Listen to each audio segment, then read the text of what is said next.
2004년 12월 26일 인도네시아 수마트라 섬 인근의 해저에서 발생한 진도 9의 지진이었습니다. 그래서 엄청난 쓰나미가 왔는데 아마 여러분들 기억하실 것 같아요.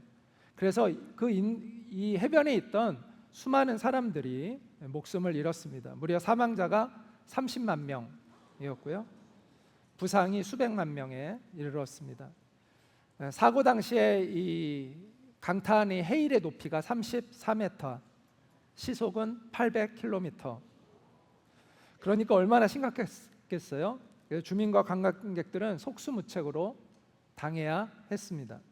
그런데 그 와중에서도 이것을 미리 감지하고 피했던 사람들이 있어서 화제를 이루었습니다. 그들이 누구였냐면 저 수마트라 섬에 살고 있는 원주민들이었습니다.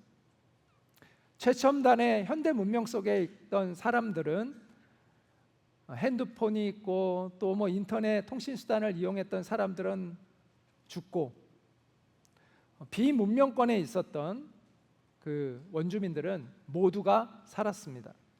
그들은 평소와는 다른 구름의 모습, 또 바람의 특성, 새와 동물의 움직임을 보고 그 자연의 재해를 미리 감지하고 피했다고 합니다. 어쩌면 영혼의 문제, 진리의 문제, 이와 같은 우리의 삶의 가장 본질적인 부분에 있어서는 오히려 현대인들이 더 취약할 수 있다는 생각을 하게 됩니다.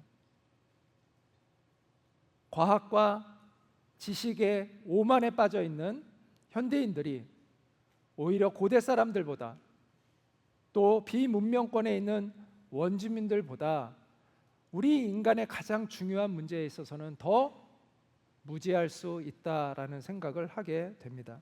삶의 지혜는 과학이나 지식으로 얻어지는 것이 아니기 때문이죠. 인간은 자연 앞에 겸손해야 하고 또 신 앞에도 겸손해야 합니다. 그 원주민들이 자연 앞에 겸손했기 때문에 살았잖아요. 저는 동일한 원리로 신 앞에 겸손한 사람들이 구원을 받을 수 있다고 생각합니다. 왜냐하면 남들이 보지 못하는 신의 섭리를 볼 수 있고 또 남들이 듣지 않는 신의 말씀을, 가르침을 받을 수 있기 때문이죠. 신 앞에 겸손하지 않은 사람들은 신은 과연 존재하는가에 대한 질문조차도 하지를 않습니다.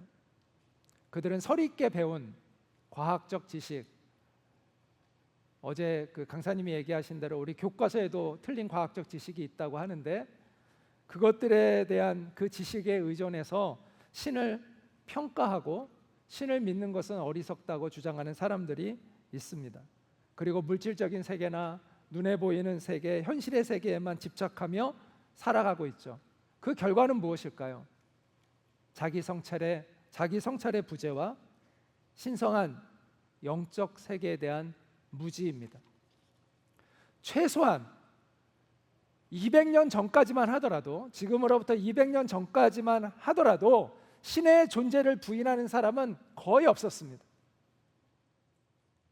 그들의 질문은 신은 존재하는가는 아예 안 했어요. 단지 어느 신이 가장 위대한 신인가, 이런 질문을 했죠. 또는 어느 신이 진짜 신인가 라는 질문을 했을 뿐입니다. 다시 말해서 신은 존재한다는 기본 전제에서 시작했어요. 그런데 그 기본적인 전제가 깨어진 게 18세기 후반부터입니다. 19세기 중반 진화론이 등장하죠. 어제 강사님이 그거 잘 외우라고 얘기하셨는데 1859년이죠. 그때 이제 진화론이 등장하고 급속하게 무신론자들이 늘어나기 시작하면서 신이 없다라는 주장이 거침없이 나오기 시작했습니다. 20세기에 들어와서 그런 주장은 과거에 비해서는 약화되고 있습니다. 20세기부터는. 그런데 아직도 그런 주장을 하는 사람들이 많이 남아있긴 하죠. 하나님의 존재를 부정하는 이들의 말 중에서 가장 어이없는 말이 뭔지 아세요? 하나님이 눈에 보이지 않아서 못 믿겠다는 말이야말로 가장 무지한 말입니다.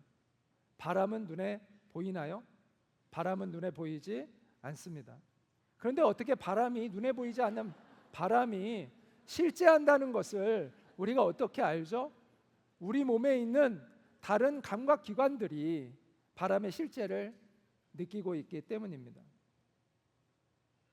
촉각에 의해서 우리가 보통 바람의 존재를 인식을 하잖아요. 자, 그러면 인간의 오각, 시각과 청각, 후각, 그 다음에 촉각, 미각, 이게 인간의 오각이잖아요. 그럼 이것으로 우리가 이 세상에 존재하는 모든 것을 인식할 수 있을까요? 없습니다.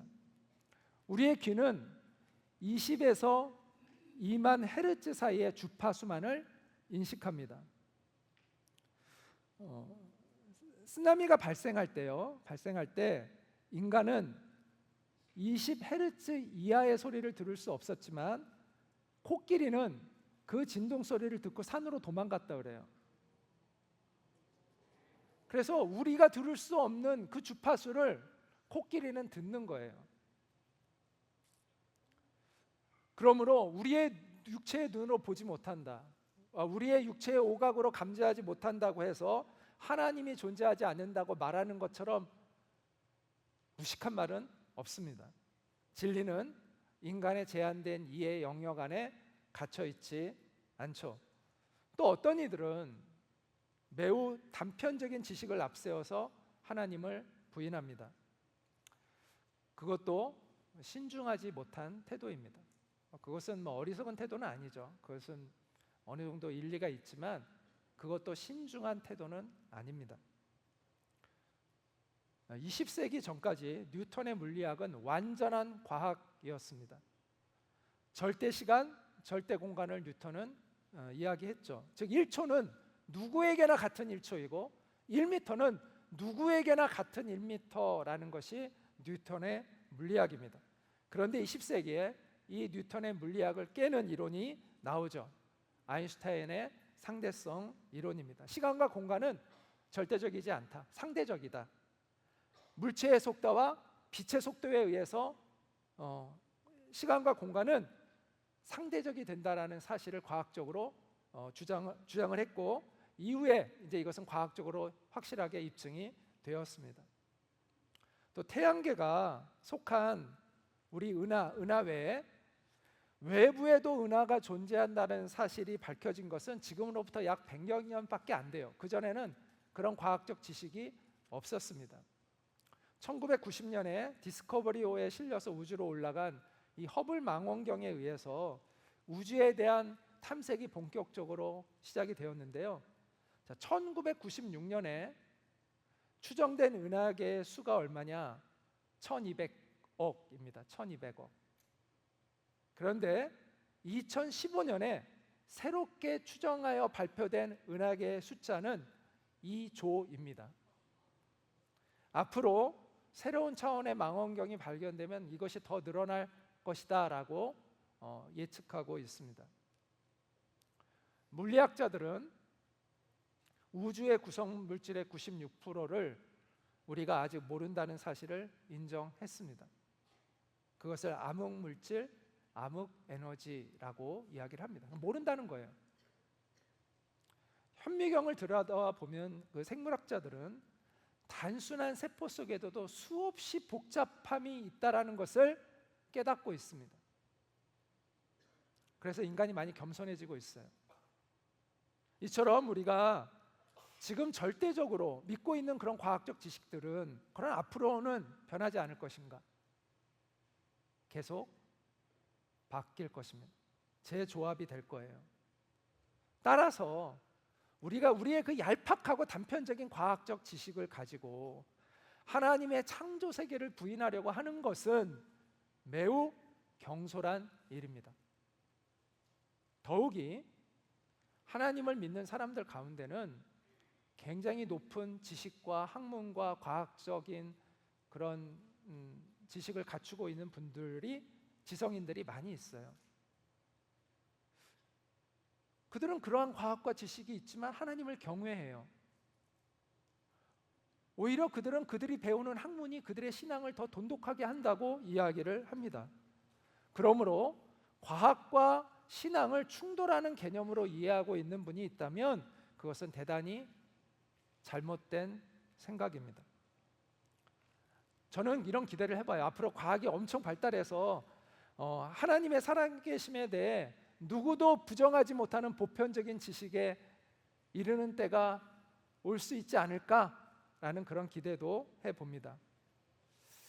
그러면 이제 복음서 경외는 없어져도 될까요? 그렇지 않을 겁니다. 왜냐하면 그렇게 된다고 하더라도, 만약 그렇게 된다 하더라도, 하나님의 살아계심을 과학적으로 입증하게 된다 하더라도 하나님을 경외하고 하나님의 뜻을 따르는 것은 또 다른 차원의 일이라는 거예요. 왜냐하면 하나님을 인격적으로 만나는 것은 단순히 우리의 머리로서 되는 것이 아니라 우리의 마음으로 되는 것이기 때문입니다. 우리가 누군가를 깊이 사랑하고 이해한다는 것은 머리로 되는 게 아니라 가슴으로 되는 것이듯이, 우리가 하나님을 인격적으로 만나는 것은 머리로 되는 게 아니라 우리의 가슴으로 되는 거예요. 그래서 저는 복음서 경외는 계속 열릴 거라고 생각합니다. 그래서 성경은 믿음을 강조합니다. 머리로 받아들일 수만 있다면 왜 믿음이 필요할까요? 머리가 아니라 마음으로 받아들여야 하기 때문에 믿음이 필요한 것이죠. 자, 그렇다고 해서 하나님은 무조건 믿으라고 하시느냐? 그렇지 않습니다. 믿을만 해야 믿을 수 있는 것이죠. 믿을만 하지 않는 것을 믿는 것은 어리석은 겁니다. 믿을 만한 근거가 있어야 믿는 것이죠. 하나님이 원하시는 것은 무조건 믿는 것이 아닙니다. 마음을 열고 하나님과 진실한 내면의 대화를 나누기를 원하실 뿐입니다. 하나님은 그래서 이렇게 우리에게 말씀합니다. 나를 간절히 찾는 자가 나를 만날 것이니라. 하나님은 우리에게 분명한 믿음의 근거를 제시할 수 있습니다. 제시하십니다. 그래서 믿을 수 있는 거예요. 진리를 찾는 사람을 우리가 흔히 구도자라고 이야기를 합니다. 하나님이 원하는 태도는 진리를 찾는 구도자의 태도입니다. 그러니까 진실하게 하나님이 정말 계시다면 내가 하나님 만나야지, 그분을 만나는 것이 내 인생에 정말 소중한 일이지, 계시다면 그런 마음을 가지고 진지하게 하나님을 찾는 사람을 하나님은 기뻐하십니다. 그리고 하나님은 그에게 찾아오십니다. 오늘 겸손한 마음으로 하나님을 찾고 그분을 만나는 놀라운 은혜가 이곳에 오신 여러분 모두 가운데 있기를 축복합니다. 성경의 첫 구절은 이제 이렇게 시작을 하죠. 태초에 하나님이 천지를 창조하시니라. 천지, 삼라만상, 우주에 있는 온갖 사물과 현상을 보면 우리는 하나님의 살아계심을 부인하기가 어렵습니다. 겨울에 그 앙상하게 이제 가지가 말라 있다가 이제 봄이 다가오고 있잖아요. 이제 꽃이 피기 시작하더라고요. 매화나무가 이제 꽃을 피우기 시작합니다. 근데 봄이 오면 그 푸릇푸릇한 잎사귀들이 어느 순간 너무 아름답게 느껴지더라고요. 그 안에서 우리는 하나님이 주신 생명의 힘을 느끼게 됩니다. 정의를 위해서 고난을 견디고 불의에 맞서는 사람들을 보면 하나님께서 인간에게 주신 양심의 힘을 느끼게 됩니다. 우리가 정말 진화로 우리가 존재했다면 이런 정의를 위해서 싸울 수 있는 이런 용기를 가질 수 있을까요? 적자 생존의 원리에서 어떻게든 자기 혼자 잘 살기 위해서 애쓰지, 정의를 위해서 자신을 희생하는 것이 이게 진화론의 원리에 합당한가요? 아니잖아요. 그런 사람이 있다는 것은 우리가 하나님의 형상으로 창조되어진 존재라는 것을 이야기하고 있는 것이죠. 굶주림에 지쳐 있는 사람들에게 찾아가서 그들을 돌보고 섬기는 사람들을 보면 하나님이 우리에게 주신 사랑의 힘을 우리는 느낄 수가 있습니다. 셀 수 없는 별들로 가득 찬 이 우주가 하나의 오차도 없이 아주 정교하게 이렇게, 그래서 시편 기자는 이렇게 노래합니다. 그가 별들의 수요를 세시고 그것들을 다 이름대로 부르시는도다. 성경은 과학책은 아니죠. 그렇지만 과학적인 예지가 담겨져 있습니다. 예레미야 33장 22절을 보면 하늘의 만상은 셀 수 없으며 바다의 모래는 측량할 수 없나니 라고 이렇게 이야기하고 있는데요, 사람이 육안으로 셀 수 있는 별의 숫자가 얼마나 되는지 아세요? 눈으로 볼 수 있는 별의 숫자가 4,000개 정도 된다고 합니다. 그래서 고대 사람들은 별이 한 몇천 개 정도였다고 생각을 했습니다. 그런데 성경은 하늘의 별이 바다 모래만큼 많을 수 있다는 가능성을 언급하고 있습니다. 지금은 고성능 천체 만원경이 이제 개발되고 이제 연구가 진행되면서 대략 별의 숫자가요, 얼마나 되는지 아세요? 10의 25승 개의 숫자가 된다고 추정합니다. 그러니까 실제로 이게요, 지구에 있는 모래 숫자랑 거의 비슷할 거라고 이야기를 합니다. 실제로 지구에 있는 모래를 하늘에 뿌리면 그게 거의 별의 숫자와 비슷해질 거라는 이야기를 하고 있습니다. 1981년 10월 2일에 뉴욕타임즈에 이런 글이 실렸습니다. 북편 하늘에는 별이 전혀 보이지 않는다. 거기에는 사람으로는 도저히 이해할 수 없는 불가사의한 공간이 있다. 지름이 3억 광년이나 되는, 여러분 3억 광년이면 얼마인지 아세요? 30만 킬로가 이게 빛의 속도 아닙니까? 1초에 30만 킬로, 1초에 30만 킬로로 달리는 그 엄청난 속도로 3억 년을 달려야 지름이 나오는 거리, 어마어마한 거죠. 이 텅 빈 공간이 우주에 있다라는 거예요. 그럼 이 정도 크기면 약 1천억 개의 별로 구성되어진 은하수가 1천억 개로 구성되어져 있는데, 그 1천억 개에 구성되는 은하수가 2천 개가 들어가는 공간이라고 합니다. 어마어마하죠. 그래서 우리나라 중앙일보에도 이 기사가 실린 적이 있습니다. 여기에는 세계적으로 유명한 천문대들이 세 곳이 이렇게 같이 이렇게 연구를 했는데요, 동일한 결과를 그들은 얻었다고 합니다. 그들은 북두 칠성과 목동 자리 지구로부터 약 4억 광년 되는 거리에, 4억 광년, 빛의 속 1초에 30만 킬로로 4억 년을 달려야 가는 그 거리에 우주 공간의 약 1%에 해당하는 어마어마한 빈 공간이 있다라는 사실에 그들은 모두 동의했고 너무나 놀랐습니다. 그래서 그 폴 세크터 박사는, 그때 같이 연구했던 그 박사는 이런 얘기를 했다고 합니다. 우주에 이러한 빈 공간이 있다는 사실은 현재로서는 이해하기 어려운 문제다. 우주의 생성 이론이 근본적으로 흔들릴지도 모르겠다라고 이야기를 했습니다. 하나님의 말씀인 성경은 이런 말씀이 있습니다. 그는 북쪽을 허공에 펴시며 북쪽 하늘에 하나님이 공간을 만드셨다라는, 물론 이것이 그것을 정확히 지적한다고 이야기하는 것은 아니지만 이와 같은 예지들이 담겨 있다는 거예요. 성경은 그는 북쪽을 허공에 펴시며 땅을 아무것도 없는 곳에 매다시며. 제가 지금 드리고 싶은 말씀은 하나님은 우리의 상상을 초월하는 분이라는 것입니다. 그 하나님을 우리의 짧은 지식으로 하나님의 존재 유무를 판단하는 것이 우리가 얼마나 어리석은 일인가 라는 것을 말씀드리고 있는 겁니다. 그것보다는 신을 진지하게 찾는 태도가 오히려 지혜로운 태도라는 것입니다. 과학은 사실은 신을 반대하지 않습니다. 과학은 오히려 신이 창조한 이 세상의 질서와 원리를 발견해가는 그런 과정, 그 학문이라고 이야기할 수 있는 것이죠. 아직도 우리는 하나님의 이 창조 원리를 발견하는 데 있어서 걸음마 단계에 불과합니다. 우리의 과학적 지식이라는 것이 정말 아주 초보적인 단계에 불과하다라는 것이죠.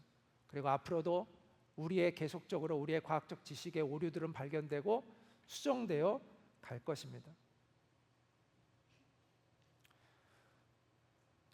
자, 그렇다면 우리는 이러한 과학적 지식이 아니라 시대 온 수천 년의 시간 동안 변함없이 우리를 하나님께로 인도했던 바로 성경의 말씀에 우리가 귀를 기울이는 것이 지혜로운 것이 될 것입니다. 알버트 슈바이처는 이런 이야기를 했습니다. 신비는 우리가 체험할 수 있는 가장 아름다운 일이다. 신비는 모든 진정한 예술과 과학의 원천이다. 신비를 알지 못하는 사람, 더 이상 놀라움에 멈춰서거나 경이의 넋을 이룰 줄 모르는 사람은 죽은 것이나 마찬가지다. 우리는 신비의 세계를 탐험해야 합니다. 여러분 모두가 신비의 세계 안으로 들어갈 수 있기를 축복합니다. 그것은 하나님의 시간 안으로 간다는 것을 의미합니다. 영원한 하나님과의 만남이 있다는 것을 의미합니다. 성경은 시간을 크로노스와 카이로스로 나눕니다. 한번 따라해 볼까요? 크로노스, 카이로스. 예, 크로노스는 인간의 시간이에요. 카이로스는 누구의 시간이겠어요? 하나님의 시간입니다. 크로노스는 그냥 흘러가는 시간이에요. 지금 우리가 경험하고 있는 그런 흘러가는 세월이에요. 그러나 카이로스는 하나님과 연결된 시간이에요. 영원한 의미를 찾게 되는 그런 시간이에요. 시간의 개념에서 구원을 말한다면 크로노스의 시간, 무의미한 시간, 흘러가는 시간에서 카이로스의 시간, 하나님의 시간, 영원한 시간, 의미로 가득 채워진 시간으로 우리의 삶의 자리가 옮겨지는 게 구원이라고 말할 수가 있는 것이죠. 크로노스의 시간에는 불만족, 염려가 지배합니다. 그러나 카이로스의 시간에는 만족과 평안과 기쁨이 지배합니다. 최초의 스콜라 철학자였던 보에티우스는 현재의 부족함이 없으면 그것이 영원이다, 이렇게 이야기를 했습니다. 어떻게 고난과 실패로 가득한 이 세상에서 우리가 부족함이 없는 존재로 살아갈 수 있을까요? 그것은 그 모든 것을 덮는 하나님의 사랑을 우리가 경험할 때입니다. 그래서 다윗은 이런 고백을 했습니다. 같이 읽어볼까요? 여호와는 나의 목자시니 내게 부족함이 없으리로다. 다윗이요, 이 고백을 한 건요, 쫓겨다닐 때 이런 고백을 한 거예요. 자기가 평안할 때 이런 고백을 한 게 아니에요. 그런데 다윗은 그 어려운 고난 속에서도 여호와는 나의 목자시니 내게 부족함이 없으리로다라는 그 영혼의 만족감을 표현하고 있어요. 이게 카이로스를 경험하고 있는 것이죠. 또 사도 바울은 이런 고백을 합니다. 내가 궁핍함으로 말하는 것이 아니니라. 나는 어떠한 형편에든지 자족하기를 배웠노니 나는 비천에 처할 줄도 알고 풍부에 처할 줄도 안다고 이야기를 합니다. 모든 일 곧 배부름과 배고픔과 풍부와 궁핍에도 처할 줄 아는 일체의 비결을 배웠노라. 어떤 상황에서도 나는 감사할 수 있고 만족할 수 있는 그 비결을 나는 가졌다라고 이야기를 합니다. 이런 인생이 가능하다는 것이죠. 어떻게 해요? 하나님의 사랑 안에 우리가 들어갈 때 가능하다는 것입니다.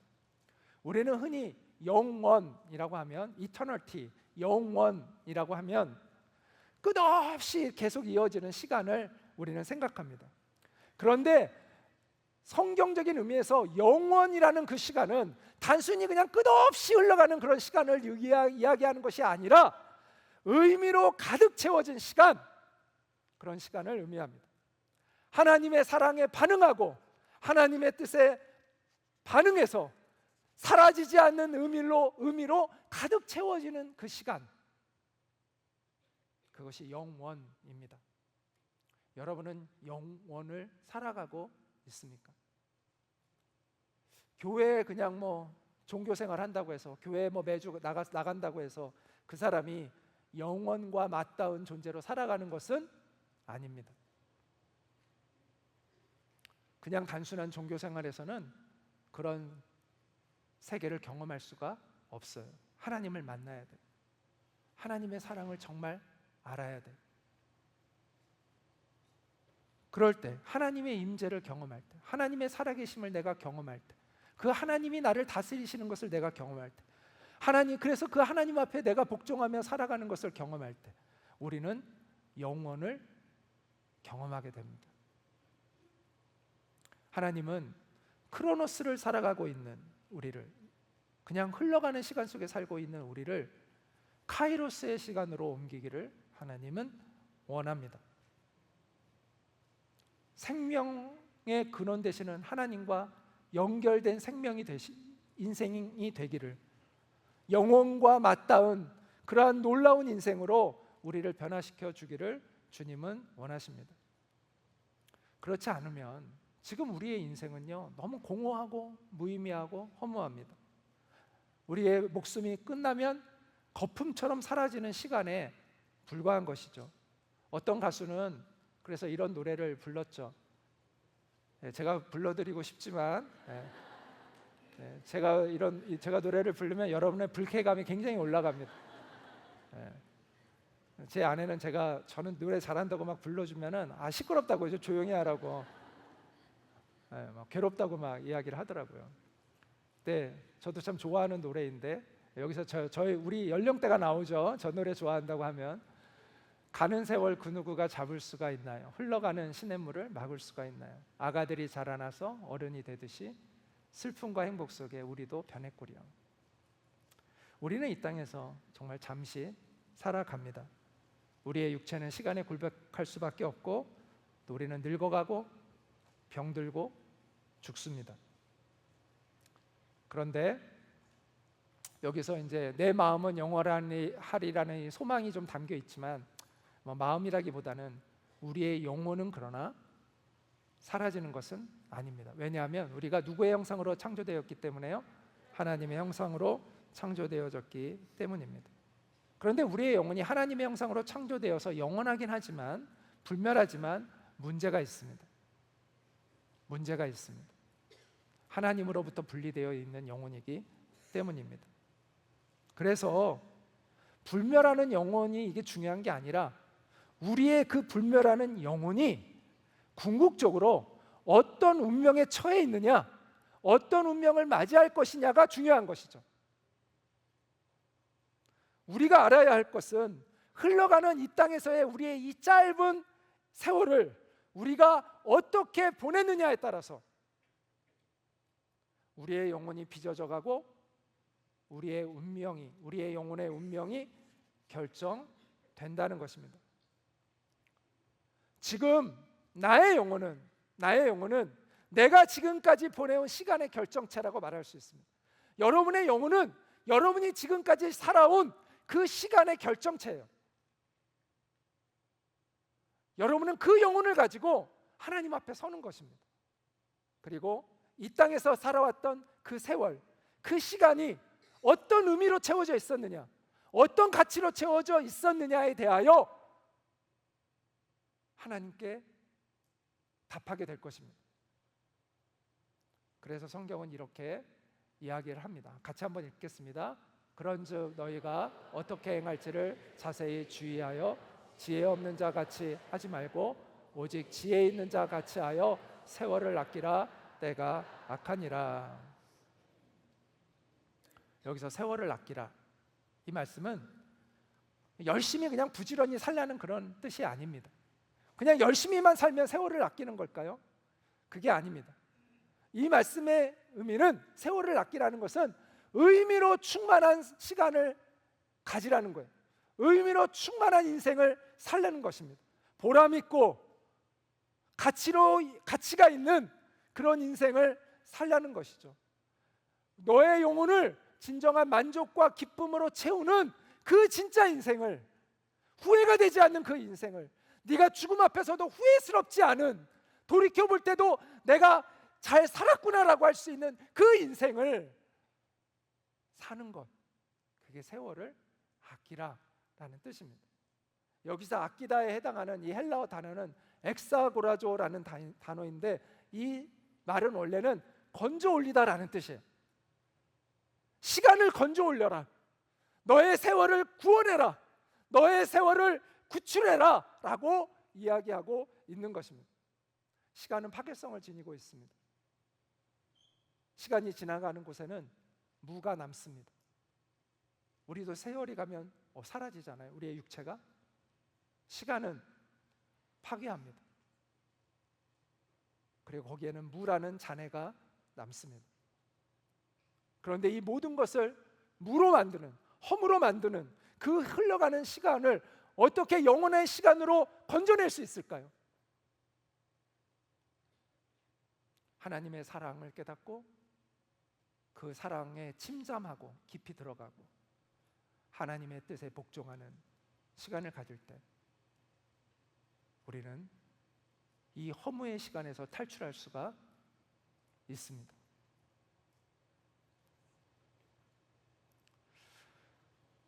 이 카이로스의 시간, 하나님의 영원한 시간 안으로 들어갈 때 우리의 영혼은 만족을 배우게 됩니다. 가슴이 따뜻해지는 것을 경험하고 존재가 가치 있게 된 것을 느끼고 이웃이 아름답게 보이고 세상의 모든 만물이 너무나 새롭게 보입니다. 그래서 정말 하나님을 만난 사람들은요 그런 고백들을 많이 하더라고요. 이렇게 나가면 이 세상이 완전히 달라 보인다라는 거예요. 산천초목이 달라 보이고 내가 미워했던 그 사람도 새로운 눈으로 보게 되고 긍휼하게 여겨지고 그렇게 바뀐다고 얘기하잖아요. 바로 카이로스의 시간을 경험하게 되는 것이죠. 여러분, 명품 가방을 샀을 때 카이로의 시간을 경험할 수 있을까요? 밤새며 술 마시고 노래 부를 때 카이로스의 시간을 경험할 수 있을까요? 흥미진진한 영화를 보고 넷플릭스 드라마를 연속으로 이어서 보고 일어날 때 여러분 카이로스의 시간을 경험할 수 있을까요? 내가 산 주식이 10배로 뛰었을 때, 여러분이 목표로 하는 그 상위의 직급자가 되었을 때 카이로스의 시간을 경험할 수 있을까요? 카이로스의 시간은 그런 것으로 경험할 수 있는 시간이 아닙니다. 그것은 하나님의 세계 안으로 들어갈 때만 경험할 수 있는 시간입니다. 그래서 성경은 이렇게 말씀합니다. 이 세상이나 세상에 있는 것들을 사랑하지 말아라. 누구든지 세상을 사랑하면 하나님 아버지의 사랑이 그 안에 있지 아니하니 이는 세상에 있는 모든 것이 육신의 정욕과 안목의 정욕과 이생의 자랑이니 다 아버지께로부터 온 것이 아니요 세상으로부터 온 것이라. 이 세상도 그 정욕도 지나가되 오직 하나님의 뜻을 행하는 자는 영원히 거하느니라. 우리는 카이로스의 시간으로 들어가야 합니다. 창조주 하나님과 연결되고 그분의 선하신 뜻을 깨닫고 그분과 함께하는 그 카이로스의 시간, 우리의 영혼이 만족되는 그 시간으로 우리는 들어가야 합니다. 예수님께서 이 땅에 오신 목적이 바로 그것입니다. 우리를 크로노스의 시간에서 구출해서 카이로스의 시간으로 들여보내시기 위해서 예수님이 이 땅에 오신 것입니다. 하나님께서 인간의 몸을 입고 이 인간의 시간과 공간 안으로 들어오신 이유가 바로 그 영혼의 세계를 우리로 하여금 우리 그 영혼의 세계로 우리를 들이기 위하여 주님께서 그렇게 우리의 시간과 공간 안으로 오신 것입니다. 하나님과 단절되어서 두려움과 염려와 불안 가운데 허무에 굴복하며 살아가는 우리를 회복시켜 주시기 위해서 하나님께서 인간의 몸을 입고 이 땅으로 우리의 시간과 공간 안으로 오신 거예요.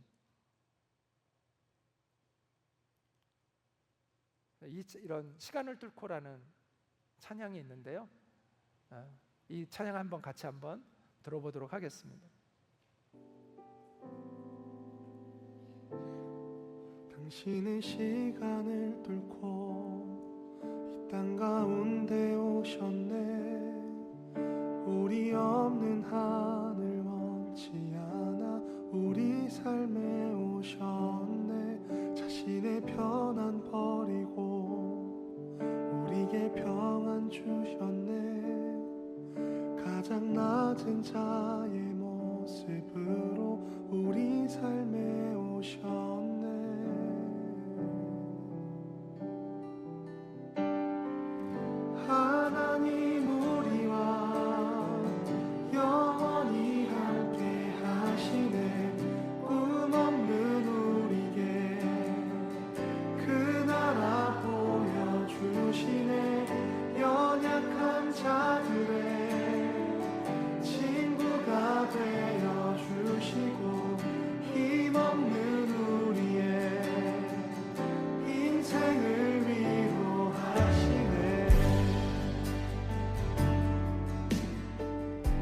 예수님의 복음은 우리의 삶을 영원과 잇대게 만듭니다. 연결시켜 준다는 것이죠.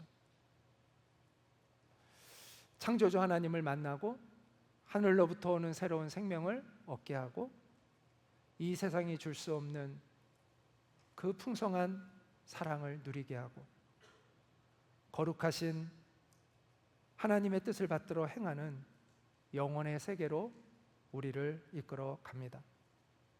여러분, 부디 세월을 아끼십시오. 아끼다가 무슨 뜻이라고요? 건져 올리다 라는 뜻이라고 말씀을 드렸습니다. 비록 우리는 흘러가는 시간 속에 살고 있지만 예수 그리스도의 복음 안에서 우리는 시간을 구원할 수 있습니다. 건져 올릴 수 있습니다. 영원을 건져 올릴 수 있어요. 이터널티를 우리는 건져 올릴 수 있습니다. 그게 구원이에요. 그 구원의 은총을 누리시기를 바랍니다. 자, 우리가 그럼 어떻게 예수 그리스도의 복음 안에서 우리가 영혼과 맞닿은 인생을 살아갈 수 있을까? 그러기 위해서는 먼저 인간 실존에 대한 이해가 필요합니다. 왜냐하면 예수님의 이 복음이 우리에게 유일한 복음이라는 것을 깨달으려면 우리가 지금 어떤 위치에 놓여 있는가에 대한 이해가 있어야 정말 나에게는 이 복음이 필요하구나, 이 복음에 대한 갈망, 이 복음을 붙잡을 수가 있기 때문이죠. 폴 틸리라는 사람이 있는데 이 사람은 신학자이기도 하고 철학자이기도 했던 사람입니다. 이 사람은 인간의 근본적인 불안을 세 가지로 이야기를 합니다. 이 세 가지에 대해서 각자 하나하나씩 제가 좀 이야기를 드리려고 합니다. 운명과 죽음에 대한 불안인데요. 먼저 운명과 죽음은 함께 연결되어 있습니다. 일반적으로 운명은 피할 수 없는 인과적인 결정이라고 이야기를 할 수가 있습니다. 인생은 우연성의 법칙에 의해서 결정된다고 우리가 이제 생각하잖아요. 뭐 갑자기 교통사고를 만나서 또 다치거나 죽을 수도 있고, 또 전쟁이라는 것에 내가 원하지 않지만 휘몰려 들어갈 수도 있습니다. 내가 아무리 비즈니스를 잘해도 나는 잘했는데 이게 어떻게 또 주위가 또 잘못 망가지다 보면 내가 잘했는데도 내 사업이 망하는 경우도 경험하게 됩니다. 때문에 인간은 운명에 대한 불안을 가지고 있어요. 그것은 곧 미래에 대한 불안을 의미하는 것이죠. 그래서 이 운명에 대한 불안을 피하기 위해서 대책을 마련합니다. 뭐 보험도 들고 저축도 하고 또 뭐 다른 또 부업도 하고 뭐 이렇게 하면서 이 미래를 대비하려고 하는 그런 생각을 갖게 되죠. 그런데 대처할 수 없는 미래가 있어요. 그게 바로 죽음입니다. 누구도 막을 수 없는 운명이 있어요. 준비할 수 없는, 대처할 수 없는, 자기가 어떻게 미리 예방할 수 없는 그런 운명이 바로 죽음입니다.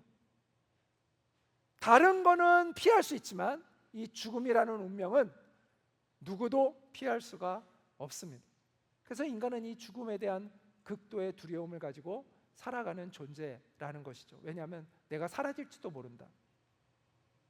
또 아니면 내가 지옥에 갈 수도 있다 라는 이 두려움이 인간 안에 있는 것이죠. 또 하나는 공허함과 무의미함에 대한 불안이 인간에게는 있다고 이야기합니다. 인간이 언제 행복하냐? 자기가 굉장히 의미 있다고 여기는 일을 할 때 인간은 행복하대요.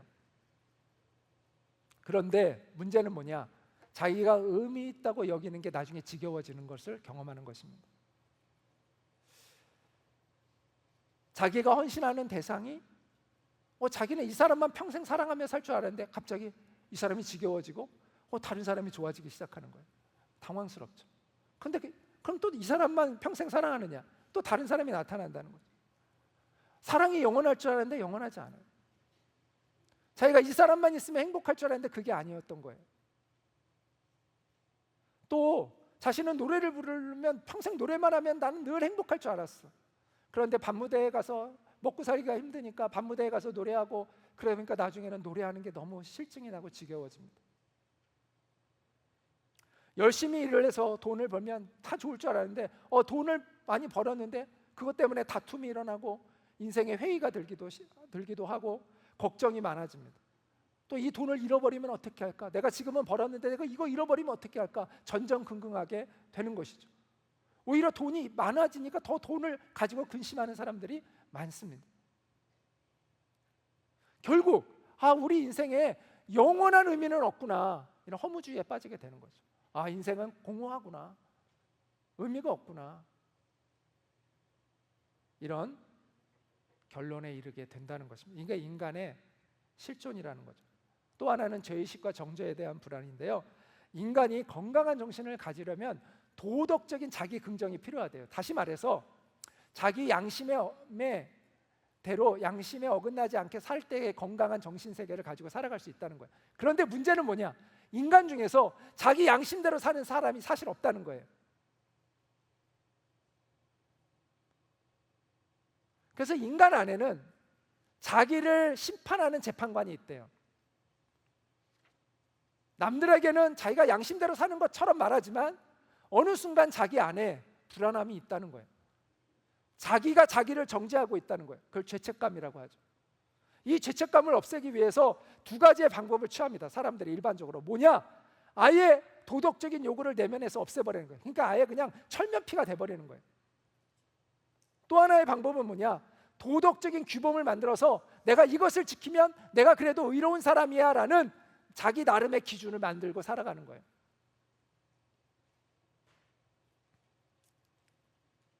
여러분은 이 둘 중에 어디에 더 가까우신가요? 이처럼 인간은 누구나 죽음, 공허함, 죄의식에 대한 불안을 가지고 살아갑니다. 그런데 사람들은 왜 내가 이렇게 불안한지 몰라요. 왜 이렇게 내가 불안하지? 뭐가 잘 돼도 왜 불안하지? 돈이 많아도 왜 불안하지? 내가 지금 건강해도 왜 불안하지? 이 불안의 근본적인 원인을 알지 못해요. 그러나 성경은 분명하게 알려줍니다. 그 근본적인 불안이 무엇 때문인지를 분명하게 알려줍니다. 그리고 어떻게 여기에서 우리가 탈출할 수 있는가에 대한 그 답도 성경은 분명하게 알려줍니다. 그래서 에베소서 2장 1절부터 10절의 이 말씀을 가지고 여러분과 함께 우리의 실존과 또 우리가 이 인간의 실존에서 벗어날 수 있는 구원의 길에 대한 이야기를 해보겠습니다. 자, 에베소서 2장 1절부터 3절에 보면 하나님은 허물과 죄로 죽었던 너희를 살리셨도다. 우리가 과거에 허물과 죄로 죽어 있었다라고 이야기를 합니다. 그리고 그때 우리가 이 세상의 풍조를 따라 마귀의 지배를 받고 또 그 마귀의 역사에 복종하는 인생을 살았다라고 이야기를 합니다. 그래서 우리의 육체와 마음에 원하는 것을 하며 한마디로 우리 마음대로 살았다는 거죠. 그래서 본질상 진노의 자녀이었더니라고 인간의 실존에 대해서 1절부터 3절이 말씀해주고 있는데, 자, 첫 번째 이걸 이제 나누어서 좀 설명하면, 첫 번째는 하나님과의 관계가 우리가 단절되어 있는 존재다라는 것입니다. 그래서 허물과 죄로 죽었더니라는 이 죽었더니라는 용어는 영적인 죽음을 얘기하는 거예요. 하나님과 단절되어 있는 것을 의미하는 거예요. 하나님의 에덴 동산을 우리 인간에게 주시고 선악을 알게 하는 나무의 열매는 먹지 말아라. 네가 먹는 날에는 반드시 죽으리라 이렇게 하셨잖아요. 여기서 선악을 알게 하는 나무에서 이 알게 하다라는 이 단어는요, 지식이라는 뜻을 가진 다하트라는 명사에서 나왔는데, 이 다하트라는 이 지식이라는 말의 어원이 뭐냐면 야다라는 말이에요. 야다는 알다 이런 뜻입니다. 동사입니다. 알다, 구별하다라는 동사입니다. 그러니까 선악과를 따먹었다는 것은 선과 악을 구별하는 그 판단 기준을 내가 갖겠다라는 거예요. 하나님이 아닌 내가 내 인생의 기준을 내가 세우겠다. 옳고 그름에 대한 기준을 내가 결정하겠다. 이게 바로 하나님의 선악과를, 하나님이 금지한 선악과를 따먹은 의미입니다. 쉽게 얘기하면 하나님 필요 없어요. 난 내 마음대로 살 거예요 라는 선언을 한 것이죠. 이게 바로 죄의 본질입니다. 그래서 하나님이 그러면 어떻게 된다고 했어요? 반드시 죽으리라. 이 죽으리라의 말씀이 이루어집니다. 그것은 하나님의 생명과 분리되는 것입니다. 하나님과의 관계가 깨어진 것이죠. 여러분, 뿌리가 뽑힌 나무는 잠시는 멀쩡하죠. 푸르른 잎사귀도 당분간은 그대로 있을 것이고 살아있는 것처럼 보일 수 있습니다. 그러나 실상은 이미 뭐 한 거예요? 죽어 있는 것이죠. 그래서 영적인 죽음은요, 결과적으로 육체적인 죽음과 영원한 죽음을 맞이하게 됩니다. 자, 이 죽음에는 세 단계가 있다라고 말할 수 있는데 영적인 죽음이 있어요. 이게 하나님과 분리되는 거예요. 이 영적인 죽음이 결국은 우리의 육체적인 죽음을 가져오고요, 여기서만 끝나는 게 아니라 영원한 죽음, 이건 영원한 죽음은 뭘 의미할까요? 하나님의 심판을 받는 것을 의미합니다. 그래서 이 영적인 죽음이 육체적인 죽음과 영원한 죽음까지 이르게 하는 것이죠. 또 하나의 인간의 실존은 세속주의와 우상숭배에 빠져 있다는 것입니다. 하나님과의 관계가 단절되어진 결과로 우리는 세속주의와 우상숭배에 빠지게 됩니다. 부모에게서 이렇게 부모를 잃어버린 아이, 이제 고아죠. 고아는요, 나쁜 사람들의 표적이 되기 너무 쉽죠. 그래서 하나님께로부터 분리되면 이거는 마귀의 밥입니다. 마귀가 쉽게 조종할 수가 있어요. 인간의 운명이 바로 그와 같이 된 겁니다. 아담과 하와는 하나님처럼 될 줄 알고 선악과를 따먹었지만 그 결과는 하나님과 분리된 것이고 하나님처럼 된 게 아니라 오히려 마귀에게 지배받는 비참한 인생을 살게 된 것이죠.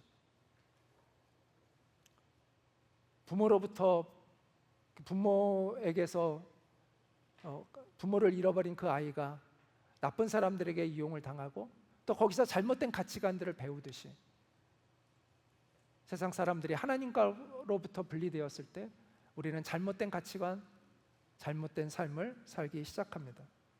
그래서 성경은 너희는 그 가운데서 행하여 이 세상 풍조를 따르고, 그러니까 그 가운데서라는 것은 허물과 죄로 죽었던이라는 그 앞에 구절에 그 허물과 죄를 얘기하는 거예요. 허물과 죄를 행하며 이 세상 풍조를 따르고 공중의 권세 잡은 자를 따랐으니, 이렇게 말씀하고 있습니다. 우리는 흔히 귀신에게 사로잡혀 있다, 귀신이 지배하는 삶을 산다라고 하면 이런 모습을 상상하죠. 자기의 의지력을 빼앗기고 귀신이 하는 말에 의해서 어쩔 수 없이 말하고 행동하고, 물론 이것도 귀신이 지배하는 극단적인 삶이죠. 그러나 마귀는 단순히 그냥 이렇게 우리 인간을 지배하고만 있는 것이 아니라 더욱 많은 것으로 우리를 지배하는 게 뭔지 아세요? 문화와 풍속이라는 것입니다. 여러분, 이게 아세요? 문화가 악하잖아요. 그럼 죄의식이 없어집니다. 옛날에 노예제도가 문화였을 때는 노예제도가 죄라는 인식이 없습니다. 세상 사람들이 다 사치하고 다 그냥 돈을 쫓고 살아가는 문화가 지배하잖아요. 그렇게 사는 것에 죄의식이 없어져요. 이게 문화의 무서움이라는 거예요. 문화는요, 우리의 양심을 말살해버려요. 옛날에 식민사회에 그 식민지에 있는 사람들을 착취하고 학대하는 것이 그 당시의 문화라면 다 그것에 대한 아무런 죄의식이 없어지는 거예요. 문화가 무서운 거예요. 오늘날 마귀는 우리를 어떻게 지배하느냐? 문화와 풍속으로 지배하는 거예요. 돈을 사랑하는 문화, 활락을 쫓는 문화, 거짓을 쫓아가는 문화, 이런 문화에 우리를 매몰시켜 가는 거예요. 근데 사람들은 의식이 없어요. 아무런 판단 기준 없이 그냥 따라 살아가요. 남들도 다 그러니까.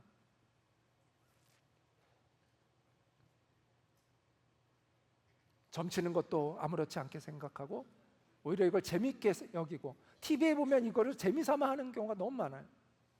심지어 교회를 다니는 사람까지도 그런 사람들이 있어요. 이게 다 마귀의 지배 아래 휘둘리고 있는 거죠. 그런데 사람들이 왜 이런 세속주의의 문화, 우상숭배의 문화에 빠지느냐? 그것은 바로 하나님을 떠나 자기 마음대로, 자기 만족을 추구하기 때문입니다. 이게 다 연결되어 있어요. 자기 마음대로 살아가는 인생이 결국은 세속주의와 우상숭배로 연결되어 있다는 것이죠. 그래서 성경은 이렇게 얘기합니다. 전에는 우리도 다 그 가운데서 우리 육체의 욕심을 따라 지내며 육체와 마음에 원하는 것을 하여라고 이야기하는데, 여기서 그 가운데서라는 이 단어는 그들 가운데서라고 해석하는 것이 맞습니다. 그러니까 그들 가운데서, 우상을 쫓고 세속주의에 빠져 살아가는 그들 가운데서 우리도 과거에는 다 그와 같은 삶을 살고 있었다라는 것을 이야기를 하고 있는 것이죠. 그래서 아까 얘기한 것처럼 자기 만족을 추구하는 것과 세속주의와 우상숭배는 하나로 연결되어 있는 고리와 같다라고 이야기할 수 있습니다. 사람들이 왜 무당에게 찾아갈까요? 자기 만족을 추구하기 때문이죠. 내가 언제 돈 벌 수 있고, 내가 언제 내가 원하는 거 얻을 수 있고, 다 그런 거 관심 있어서 마귀에게, 아니 무당에게 찾아가는 거지. 어떻게 하면 내가 정말 진실하게 살 수 있습니까? 어떻게 하면 내가 정말 올바르게 살 수 있습니까? 싶어가지고 그런 데 가는 사람 있나요? 없습니다. 이게 다 연결되어 있는 거예요. 자, 또 하나의 이제 인간의 실존은요, 이제 하나님과의 관계가 단절되어 있다고 그랬죠. 영적 죽음이 실존이에요. 또 하나는 세속주의와 우상숭배에 빠져 살아가고 있다는 것입니다. 세 번째는 그래서 하나님의 심판 아래 놓여 있다고 성경은 이야기합니다. 본질상 진노의 자녀이었다라는 것입니다. 하나님을 알지 못할 때 우리는 본질상 하나님의 진노를 받는 사람들로 살고 있었다라고 이야기를 하고 있는 것이죠. 사람은 태어날 때부터 죄성을 가지고 태어나잖아요. 그래서 어린아이들 가만 내버려두면 알아서 다 죄를 짓습니다. 거짓말 안 가르쳐도 거짓말 하고요. 약한 사람 우리가 누가 괴롭히라고 가르쳤습니까? 지가 힘 있으면 약한 사람 괴롭힙니다. 그리고 자기가 이렇게 유리한 순간에 거짓말하고. 누가 가르쳤어요? 지가 알아서 하잖아요. 왜 그래요? 이게 바로 우리 안에 죄성이 있기 때문이라는 것이죠. 본질상 하나님의 진노 아래 놓여 있는 운명이라는 거예요, 우리 인간은. 그래서 물을 마시듯 죄를 마시며 살다가, 자기 멋대로 살다가 그 죄가 가져오는 비참함에, 그 허무함에 종말을 맞이하는 그런 인생을 우리는 누구나 다 살고 있다는 것이죠. 이게 성경의 진단이에요. 하나님이 우리를 일부러 지옥으로 밀어넣는 것이 아니에요. 우리는 태어날 때 이 미끄럼틀 위에서 태어나는 거예요. 어디를 향한? 지옥을 향한 미끄럼틀 안에서 태어나는 거예요. 하나님이 우리를 막 밀어넣는 게 아니라 하나님이 내버려두면 그냥 지옥을 향하여 달려가는 그런 인생 가운데 우리는 살아가는 거예요. 하나님이 건져 올려주시지 않으면 그냥 내려가는 거예요. 이게 우리의 실존이라는 것이죠.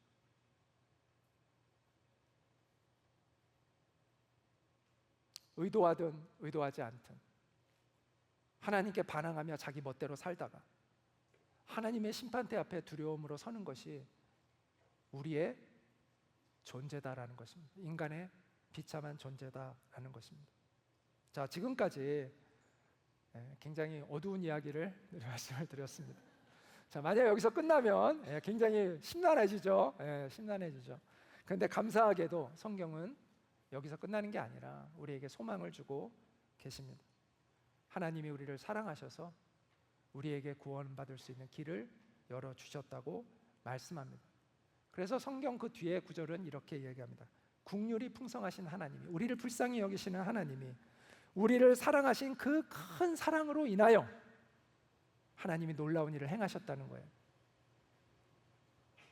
허물로 죽은 우리를 그리스도와 함께 살리셨고 또 함께 일으키사, 부활하신 예수님처럼 우리를 함께 일으키사 그리스도 예수 안에서 함께 하늘에 앉히셨다. 영적으로 이런 회복이 일어나게 되었다라는 것입니다. 이는 그리스도 예수 안에서 우리에게 자비하심으로써, 누구 안에서 자비하다고요? 예수 그리스도 안에서 우리에게 자비하심으로써 그 은혜의 지극히 풍성함을 오는 여러 세대와 세대를 이어서 하나님께서 이 은혜를 베풀고 계시다라고 말씀하고 있습니다. 예수님의 십자가와 부활의 복음으로 하나님의 자비가 우리에게 베풀어졌다, 우리를 구원하시는 하나님의 은총이 베풀어졌다라고 말씀하고 있는 것이죠. 자, 우리가 이 사실을 알려면 대표자의 원리를 좀 이해할 필요가 있는데, 아담은, 최초의 죄를 지었던 아담은 대표자예요. 대표자의 죄는요, 대표자로 끝나는 게 아니에요. 그 대표자이기 때문에 그 사람의 죄가 영향을 줘요. 우리나라도 우리나라 대통령이 어떤 결정을 내리면 우리가 영향을 받잖아요. 왜? 대표자이기 때문이에요. 대통령이 전쟁 시작하자고 전쟁 선포하면 다 우리는 전쟁에 나가게 되는 거예요. 이게 대표자의 원리예요. 아담이 죄를 지은 건 아담의 죄로 끝나는 게 아니에요. 그가 대표자이기 때문에 그것은 대물림 되는 거예요. 그런데 놀라운 건 뭔지 아세요? 성경은 예수님을 마지막 아담이라고 표현하고 있는 거예요. 여기에 놀라운 비밀이 있어요. 우리가 첫 번째 아담, 그 첫 번째 아담 때문에 우리의 인생이 이렇게 비참해졌다면 마지막 아담으로 인해서 우리의 인생이 회복될 거라는 걸 보여주고 암시하고 있는 거예요. 아담 안에서 모든 사람이 죽은 것 같이 그리스도 안에서 모든 사람이 삶을, 생명을 얻으리라.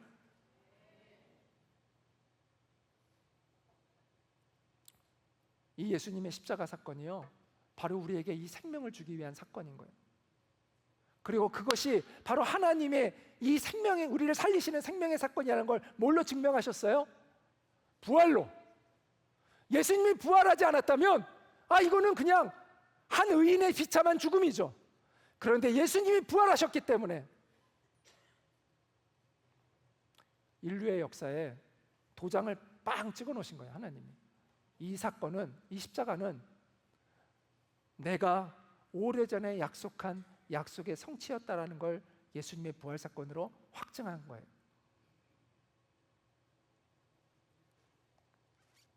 그래서 예수님의 죽음은 우리의 죽음이 되었고, 예수님의 살아나심은 우리의 살아남이 된 것이라고 성경은 말씀합니다.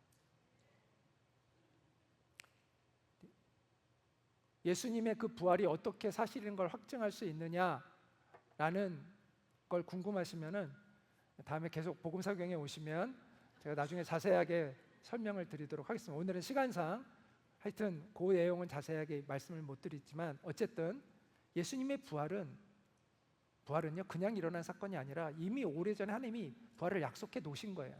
어떻게 예수님이 죽으시고 어떻게 부활하실지가 성경에 예수님이 오시기 수백 년 전에 이미 자세히 기록이 되어 있어요. 그래서 이게 약속의 성취인 거예요. 그래서 예수의 제자들이 자기의 목숨을 걸고 그 부활을 증언한 거예요. 만약 제자들이 예수님의 부활을 정말 보지 않았다면 어떻게 자기의 목숨을 걸고 그런 증언을 할 수가 있겠어요? 그게 거짓말이었다면 자기의 목숨이 위험한데 그 거짓말 당장 취소하죠. 근데 그들은 목숨을 걸고 진실을 얘기했잖아요. 그건 누구도 부정할 수 없는 역사적 사실이잖아요. 네, 여기까지만 일단 부활에 대해서 이야기하고 하겠습니다. 하여튼 부활은 예수님의 십자가 사건이 하나님의 약속의 성취였고, 이것이 무엇을 의미하는지를 알려주는 우리의 역사 속에 하나님이 도장처럼 딱 찍어주신 사건이에요. 부활은 부인할 수 없게.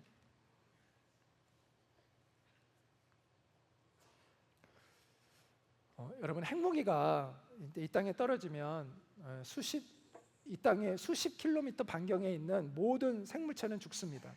그 중에서도 사람들은요 그 형체를 찾아볼 수가 없어요. 물론 다른 동물들도 마찬가지인데, 강철도 녹이는 5,000도가 넘는 화염에 휩싸인대요. 근데 여기서 살아남을 수 있는 사람들이 있어요. 어디에 있는 사람이냐? 핵 벙커 안에 있는 사람들. 예전에 제가 우리나라에도 핵 벙커를 가진 아파트가 지어졌다는 그 기사를 제가 예전에 본 적이 있어요. 혹시 여러분 보신 분 있어요? 근데 어디에 있는지 모르겠어요. 좀 알아둘 필요는 있는데 어디에 있는지는 모르겠습니다. 근데 위에서는 다 난리가 나요. 형체도 없이 사람이 소멸돼요. 그런데 핵 벙커 안에 있는 사람들은 살아요. 성경은 마지막 날의 심판을 이렇게 얘기합니다. 그날에 하늘이 불에 타서 풀어지고 물질이 뜨거운 불에 녹아지려니와, 이렇게 표현하고 있어요. 그런데 오늘 에베소서 2장 7절 말씀엔 그러나 그리스도 예수 안에서 하나님은 우리에게 자비를 베푸신다고 이야기를 합니다. 하나님께서 우리에게 자비를 베풀어 주시는 그 이유는 무엇일까요? 그것은 그냥 베풀어진 자비가 아니에요. 대가가 지불되었기 때문에 베풀어진 자비라는 것을 기억해야 돼요. 예수님의 십자가가 있기 때문에 우리에게 베풀어진 자비라는 것을 알아야 합니다. 하나님은 거룩하세요. 하나님은 의로우세요. 하나님은 정의로우세요. 하나님의 공의와 정의는 손상되면 안 되는 거예요. 그렇기 때문에 하나님은 죄를 그냥 무조건 눈 감아주고 용서하실 수가 없어요. 죄는 반드시 대가를 지불해야 돼요. 그게 공의예요. 그래야 하나님의 자비가 하나님의 공의와 연결되어 우리에게 베풀어질 수가 있는 것이지, 하나님의 공의가 만족되지 않았는데 그냥 자비가 베풀어지는 건 있을 수가 없어요. 여러분도 우리가 어떤 재판관이 이 사람이 분명히 죄를 졌는데 그 죄가를 아무것도 안 묻고 그냥 용서해주면 그 사람을 여러분 뭐라고 생각하겠어요? 불의하다고 생각하지 않겠습니까? 하나님이 아무런 대가 없이 우리를 용서했다면 하나님은 불의해지시는 거예요. 그럴 수가 없어요. 하나님의 거룩하심은 손상될 수가 없어요. 그러려면 반드시 대가가 지불되어져야 돼요. 그래서 십자가는 하나님의 공의를 만족시켜요. 왜냐하면 십자가는 죄에 대한 응징이 담겨 있기 때문입니다. 근데 내가 그 응징을 받아야 되는데 거기에 내가 없고 거기에 예수님이 나를 대신해서 피투성이가 되어 그곳에서 내 죄값을 지불하고 계신 것이 바로 십자가입니다. 그래서 저는 이렇게 생각해요. 예수님의 십자가는 하나님의 공의를 충족시킴으로 하나님의 정당한 자비가 베풀어질 수 있는 공간을 마련해 주신 거예요. 하나님의 자비가, 하나님의 정당한 자비가 베풀어질 수 있는 공간을 마련해 주신 거예요. 예수님만이 우리에게 이 공간을 주실 수가 있는 거예요. 하나님의 자비가 베풀어질 수 있는 공간, 그 은혜의 공간, 그게 십자가로 인해서 우리에게 만들어진 거예요. 조선시대에는요, 다른 사람이 대신해서 벌을 받는 제도가 한동안 있었다고 합니다. 그래서 아들이 도적질을 하잖아요. 아버지가 대신 이 곤장 맞고 풀어날 수가 있어요. 반드시 대가는 지불해야죠. 그런데 아버지도 도둑놈이야, 알고 봤더니. 자, 그러면 어떻게 돼야죠? 안 되는 거죠. 그래서 하나님의 아들이 이 땅에 오셔야 하는 거예요. 우리는 다 우리 죄로 지옥에 가는 존재들이에요. 한 사람도 예외 없이. 그래서 하나님의 아들이 인간의 몸을 입고 이 땅에 오셔야만 했던 거예요. 그리고 그것이 이미 오래전에 약속되어 있었던 거예요. 이분이 어디서 태어나서 어떤 인생을 살고 어떻게 죽고 어떻게 부활할지가 다 예언되어 있었던 거예요. 하나님의 약속인 것이죠. 우리 중에 누가 개를 살리기 위해서 개가 될 사람이 누가 있겠습니까? 그러나 하나님의 아들은 그보다 더한 것을 하신 거예요. 하나님의 영광을 버리고 우리 타락한 죄인, 이 인간의 몸, 이 썩어 없어지게 된 이 인간의 몸을 입고 이 땅에 오셨다는 것은 우리가 개처럼 낮아지는 것보다 더 낮아지신 거예요. 이걸 알아야 우리가 감동이 되는 거예요. 그리고 이 땅에 오셨을 뿐만 아니라 우리를 살리기 위해 살이 뜯기고 뼈가 으스러지면서 십자가에서 그 모든 우리의 형벌을 감당하신 것이죠. 그래서 우리에게 하나님의 용서와 자비가 베풀어질 수 있는 것입니다. 그리고 하나님과의 관계가 다시 회복될 수 있는 그 길이 열리게 된 것이죠. 그래서 로마서 5장 10절은 우리가 원수 되었을 때, 우리가 하나님과 원수로 살고 있을 때, 우리가 하나님의 심판 아래 놓여 있을 때 그 아들의 죽으심으로 말미암아 우리가 하나님과 화목하게 되었다라고 말씀하고 있습니다. 자, 이 구원을 받는 유일한 방법은 바로 이 예수님을 믿는 것입니다. 예수님 안에 있으려면 우리가 구원의 벙커 안으로, 그 하나님이 예수님이 만들어 주신 그 자비의 그 영역, 그 공간 안으로, 그 은혜의 공간 안으로 우리가 들어가야 하잖아요. 그게 바로 믿음으로 들어가는 거예요. 믿음으로 말미암아 구원을 받는다는 거예요. 그래서 오늘 말씀은 계속해서 이렇게 이야기하는데, 너희가 그 은혜에 의하여 믿음으로 말미암아 구원을 받았다고 이야기합니다. 은혜와 믿음이 연결되어 있습니다. 하나님의 그 은혜에 의하여 믿음으로 말미암아 구원을 받았으니 이것은 너희에게서 난 것이 아니요, 너희가 상으로 받은 것이 아니라 하나님의 뭐라고요? 선물이라고 이야기합니다. 하나님이 우리에게 은혜로 주신 거라는 거예요. 하나님의 사랑으로 우리에게 베풀어진 선물이라는 것입니다. 이것은 행위에서 난 것이 아니라 하나님의 은혜로 베풀어진 것이기 때문에 너희의 자랑거리가 될 수 없다라고 말씀합니다. 여러분, 제가 여러분에게 명령할 때는 뭘 기대할까요? 여러분이 제 명령에 순종하기를 기대하니까 명령하겠죠? 반면에 제가 여러분에게 무엇을 약속할 때는 여러분이 그 약속을 믿어주기를 바라서 약속을 하는 거예요. 명령은요, 순종을 요구하고요, 약속은 믿음의 반응을 요구합니다. 그래서 제 약속을 믿는 사람에게는 저는 그것에 대해 지킬 책임이 생기게 됩니다. 안 믿는 사람은 책임질 필요가 없습니다. 성경은 약속입니다. 그래서 약속이라는 단어가 들어가서 구약 신약이라고 하잖아요. 예수님 오시기 전에 오래전에 쓰여진 약속, 그리고 예수님이 오셔서 이것을 이루어 주신 그 약속. 그래서 신약과 구약에는 이 약속이라는 단어가 들어가는 거예요. 그래서 믿음의 전제 조건은 약속이 있어야 돼요. 약속이 없는데 내가 믿는 것은 그건 자기 최면이에요. 그건 환상에 불과해요. 그래서 약속이 중요해요. 그래서 성경적인 믿음을 가져야 돼요. 하나님의 말씀에 근거한 믿음을 가져야 되는 거예요. 성경이 무엇을 약속하고 있는가를 알고 그걸 믿을 때 올바른 믿음을 가질 수가 있는 거예요. 주님이 우리에게 무엇을 약속하셨는가를 잘 읽어보세요. 그래야 바른 믿음을 가질 수가 있어요.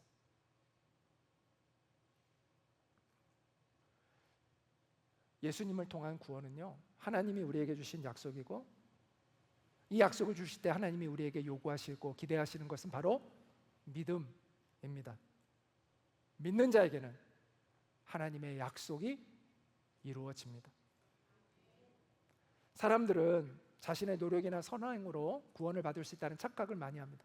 선행이 마치 죄를 대신할 수 있는 것 같은 착각을 해요. 우리가 지옥에 가는 이유는 선행을 안 해서가 아니라 죄 때문이에요. 그리고 이 죄는 선행으로 갚아지는 것이 아니에요. 제가 자주 이런 비유를 드는데 오늘도 이 비유를, 이게 가장 쉬운 비유이기 때문에 이 비유를 제가 다시 또 들겠습니다. 제가 누군가와 싸워서 때렸는데 이 사람이 죽었어요. 그래서 제가 재판을 받게 됐어요. 그래서 재판장 앞에서 제가 이렇게 얘기합니다. 재판장님, 제가 실수로 이 사람을 때려서 죽였는데, 그러나 제가 예전에 제가 목숨을 걸고 물속에 들어가서 빠져 죽고 있는 두 사람을 건져냈습니다. 2-1은 1. 네, 저의 선행으로 이 죄를 덮어주세요. 그럼 재판장이 깜짝 놀래가지고, 야, 네가 그런 줄 몰랐다. 너 정말 훌륭하구나. 그래도 한 사람 더 실수로 죽여도 내가 그때까지는 용서해 줄 수 있겠다. 뭐 이렇게 얘기하나요? 쓸데없는 소리 하지 마라. 바로 때리겠죠. 법에 있는 형량을 때리겠죠. 왜? 죄는 선행으로 덮어지는 게 아니에요. 그런데 우리는 왜 이상하게, 또 세상의 종교들은 이상하게 마치 우리의 죄가 선행을 덮을 수 있는 것처럼 그렇게 가르칠까요? 그 어디에서 나온 근거죠? 너무 비논리적이지 않으세요? 근데 이 비논리적인 걸 너무나 논리적이라고 생각해요, 자기는. 가만히 생각해 보세요. 그게 얼마나 비논리적인가. 죄는요, 죄값을 지불해야만 자유해지는 거예요. 죄는요, 선행으로 덮어질 수 있는 게 아니에요. 그럼 이 죄값을 여러분 어떻게 지불할 수가 있어요? 그래서 예수님 외에는 답이 없는 거예요. 그래서 예수님만이 유일한 소망이 될 수 있는 거예요. 우리는 두 가지 중에 하나를 선택할 수가 있어요. 내가 그 죄값을 받든지, 아니면 나를 대신해서 그 죄값을 받아줄 수 있는 자격을 갖춘 그분을 의지하고 서든지, 둘 중에 하나를 할 수 있을 뿐이에요. 여러분의 선택은 무엇입니까? 예수님은 이렇게 얘기했습니다. 내가 진실로 너희에게 이르노니 내 말을 듣고 또 나 보내신 이를 믿는 자는 영생을 얻었고 심판에 이르지 아니하나니 사망에서 생명으로 옮겨되니라. 네, 생각보다 시간이 많이 갔네요. 빨리 이제 마무리를 좀. 자, 그러면 그 구원받은 결과 우리는 어떻게 되느냐? 자, 첫 번째는 성경은 그 다음에 우리는 그가 만드신 바라, 우리는 하나님의 작품입니다라고 이야기합니다. 우리는 새로운 인생을 살게 됩니다. 생명을 받게 돼요. 생명은 새로운 인생을 살게 돼요. 그래서 그것을 우리가 이제 거듭남이라고 이제 표현을 합니다. 하나님이 우리를 새롭게 만드셨다는 거예요. 그걸 우리는 거듭남이라고 표현을 합니다. 이 거듭난 사람은 새로운 인생을 살게 돼요. 생명이 바뀌면 새로운 인생을 살게 돼요. 그래서 성경은 우리는 하나님이 만드신 바라 이야기하고 그리스도 예수 안에서 선한 일을 위하여 지으심을 받은 자니 이 일은 하나님이 전에 예비하사 우리로 그 가운데서 행하게 하려 하심이라. 그 가운데서라는 것은 선한 일을 하며 살도록 하려 하심이라, 이런 뜻입니다. 구원은 선행으로 얻는 것이 아니라고 말씀을 드렸습니다. 뭘로 얻는다고요?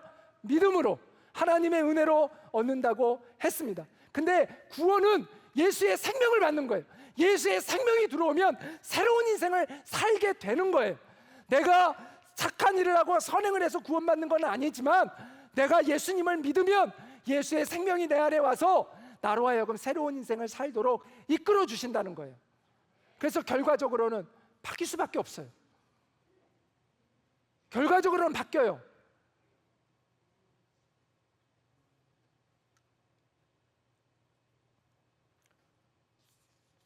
여러분, 예수님을 믿으시기 바랍니다. 그리고 여러분의 인생에 행하실 하나님의 새 놀라운 일을 기대하시기 바랍니다. 결론적으로 우리의 자리가 이렇게 옮겨지는 거예요. 예수님을 믿으면 하나님의 진노를 받는 자리에서 하나님의 자비하심을 얻는 자리로 옮겨지는 거예요. 마귀의 지배를 받는 자리에서 하나님의 통치를 받는 자리로 옮겨지는 거예요. 세속적인 인생의 자리에서 경건한 인생의 자리로 옮겨지는 거예요. 그것을 우리는 거듭남이라고 할 수 있는 것이죠.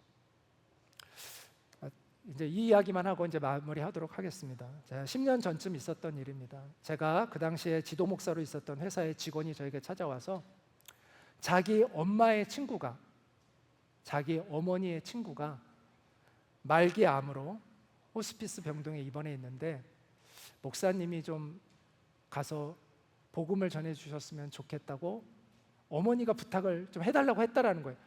어머니가 자기 교회 목사님이 있는데 왜 그 목사님이 안 가고 저에게 그 부탁을 했는지 참 부담스럽더라고요. 그러나 말기 암이라는데 뭐 그런 이유가 있나 보다 해서 제가 안 갈 수가 없었어요. 그래서 그 어머니를 이제 처음 만났습니다. 그 어머니를 이제 그날 처음 만나가지고 함께 그분의 차를 타고 그 친구분 이야기를 들으면서 그 호스피스 병동에 갔더니 약 한 50대 초반 되는 여자분이었어요. 근데 큰 병실, 굉장히 큰 병실인데 그걸 홀로 쓰고 있더라고요. 그러니까 아마 재력은 상당히 있는 것 같았어요. 그러나 남편으로부터 배신을 당하고 홀로 살고 있는 그러한 분이었습니다. 친한 친구가 하도 이제 목사님한테 설교 좀 한번 복음을 들어보라고 하도 하니까 억지로 맞이하는 거예요. 표정이 너무 어두운 거예요. 저를 맞이하는 표정이. 저에 대해서 굉장한 경계심이 이렇게 느껴지더라고요. 눈빛에서 굉장히 경계심, 얼굴도 굳어 있고 그렇게 막 반기는 표정이 아니었어요. 그런데 제가 그분에게 예수님의 복음을 전했습니다. 하나님의 피 묻은 사랑을 전했습니다. 그러면서 이분에게 남편으로도 버림받고 또 암 선고까지 받은 그 소망을 잃어버린 그분에게 제가 이런 이야기를 했습니다. 하나님을 만나면 진정한 인생을 사실 수 있다. 우리 그 자매님이 얼마나 살지는 모르겠지만 단 하루를 살아도, 단 일주일을 살아도 진정한 인생을 살아야 하지 않습니까? 그동안 진정한 인생을 못 사셨잖아요. 그런데 이제 진정한 인생을 단 하루라도, 단 며칠이라도 살 수 있습니다. 그 인생을 사세요. 용서할 수 있는 자유를 누리세요. 사랑할 수 있는 자유를 누리세요. 그것이 정말 바라는 인생 아니었습니까? 그것이 정말 원하는 진정한 인생이 아니었습니까? 그 인생을 지금까지 살 수 없었지만 단 며칠이라도 그 진정한 인생을 사실 수 있어요. 그러고 왔어요.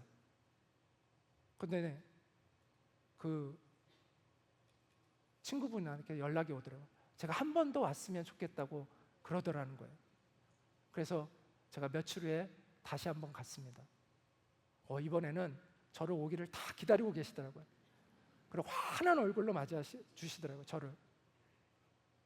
그리고 제가 설교할 때 아주 기쁨으로 환한 얼굴로 들으셨어요. 그리고 제가 기도해주고 기쁨으로 예배를 드리고 왔습니다.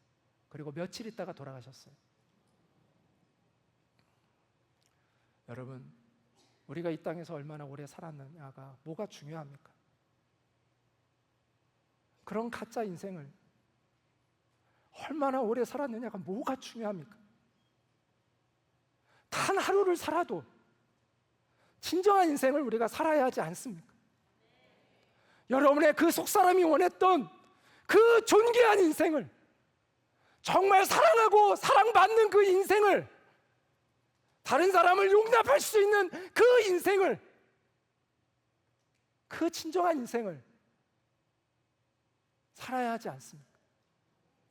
예수 그리스도의 복음 안에 그 인생이 담겨져 있습니다. 거기 복음을 꼭 붙드십시오. 이 복음만이 유일한 소망입니다. 기도하겠습니다. 은혜로우신 하나님, 우리가 예수 그리스도의 복음 앞에 겸손하게 서기를 간절히 원하고 소망합니다. 예수님의 복음을 떠나서 우리는 정말 허무하고 비참하고 아무 소망이 없는 인생인 것을 고백합니다. 주님, 찾아와 주시옵소서. 오늘 나는 예수님이 필요합니다라고 고백하는 분이 있다면 그분에게 주님 찾아가 주시옵소서. 그리고 주님을 만나게 해주시고 주님 안에서 진정한 인생을, 영혼과 맞닿은 그 진정한 인생을 살아갈 수 있도록 도와주시옵소서. 예수님의 이름으로 기도합니다. 아멘.